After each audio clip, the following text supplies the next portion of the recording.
Hello, welcome or welcome back, depending on if you're new here. Today I'm painting another travel spread. This time it's for Budapest. So last month I was able to go on a trip to Vienna and Budapest, and this is the second spread from this trip. In my Vienna spread, which I'll link below, I talked through how I approach these travel spreads after going on a trip to create a little watercolor journal entry of memories from reflecting on the trip, choosing references, planning the layout, painting, and so on. So if you're interested in that, I will link it below, but this video is going to be just kind of more of a chatty travel recap process video. And so we spent about 4 days in Budapest, and it was an absolutely great time. We were right on the Danube River on the Pest side of the city. I guess my instinct is to say Budapest because in America that's just how people say the city, but I guess it's actually Budapest, which I didn't know until I got there. So it's, if you don't know, Budapest as a city is made up of Buda and Pest. The Buda side is the original location of the capital, and it was combined with the Pest side when they needed more space. So it's just literally, they just took two cities that were on opposite sides of the river and just kind of made them one big city. So we spent most of our time on the Pest side of the city, although we did have a tour of the Buda side on our first night there. So that was kind of our only time on that side of the river. But we had an amazing dinner at this place called Fisherman's Bastion, which was this really cool castle-like building that was at kind of the top or the edge, right, looking out over the water, but kind of high up. So you had a cool view of the river, and we kind of got to see everything as the sunset, and then all the lights came on in the city across the river. It was so cool to kind of watch that happen, and the food was amazing, so it was just a really great way to kind of start off the trip. And I liked the building so much that I did put it in the spread here. It's kind of the castle one on the left side. And then next to it, the somewhat misshapen double base is here because one of our other dinners was at this restaurant called Gundel, which had lovely live music. Throughout the night, a piano man would come on for like 15 or so minutes, and then he would switch off with this quartet that was actually right in front of our table, which was really cool. So they would play a bunch of songs. There were definitely a few happy birthdays in there. They were taking requests, and the food was good. It just had a really nice atmosphere, and it was a really nice dinner. And I feel like I don't go to places that have live music like that during dinner very often, so that was a really fun experience. The boat below the double base is there because on our last night there we did a dinner cruise, which took us up and down the river a few times kind of as the sun set, so we could see the beautiful buildings along the river during the fading light, the twilight, while the sun was setting, and then also at night after everything is lit up. So this kind of left side of the spread, I'm realizing now, is basically all dinner. I didn't realize while I was setting this up, but now I'm happy to have realized that. So that's kind of the left side of the spread here. And then on the right side of the page, we have one of the famous bathhouses in Budapest, which are fed by underground hot springs. And we were able to spend a few hours at one of the mornings that we were there.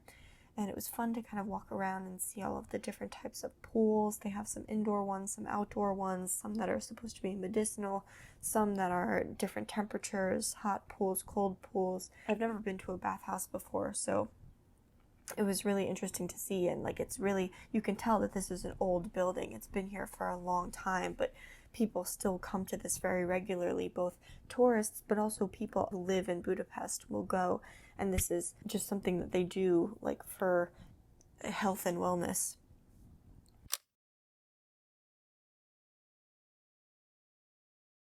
And while we were walking around the area near the pools, in the distance for like the whole morning, we could see this red and white hot air balloon just kind of hanging out, which I don't know why I liked it so much, but I did. I keep picturing this hot air balloon when I think about this trip for like no reason, so I had to put it in here. And then the last two things on this right side of the spread are part of one of my favorite things we did while we were there, which was we went on a little day trip to a wine tasting at a beautiful winery outside the city, and it had a gorgeous view of the countryside and this little street leading up to the winery building that I think was also connected to the winery. They had these cute little cottage buildings along the way, and the room where you have the tasting was in like 3 of the 4 walls were all windows, so you could just kind of look out and absorb the view while you talked to each other and tried the wine and tried these yummy little snacks that they had that were this kind of cheesy bread pastries that were round and delicious. And also they had a dog, so of course I loved this whole afternoon. It was so great. And then we had lunch at a restaurant that's kind of connected with this winery in some way. So it was just such a fun day, a fun way to see some of the countryside outside of the city and to try some wine that I had never tried before. So that's what this last thing on this last piece on the right side of the spread is.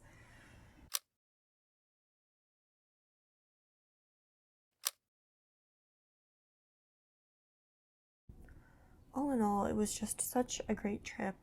I was with a bunch of people, and we had a pretty busy schedule, so I didn't have time to paint on location while I was there, and I didn't really have energy to paint when we got back at the hotel at night. But I did carry around a little mini sketchbook and ink pen so I could get some little doodles and quick ink drawings in while we were waiting for a meal or traveling on a bus, or just, had a quick moment where I could jot something down so I could get a reflection of, my time while I was in the location. But for the most part, I was happy to kind of just take reference photos that I could use later on.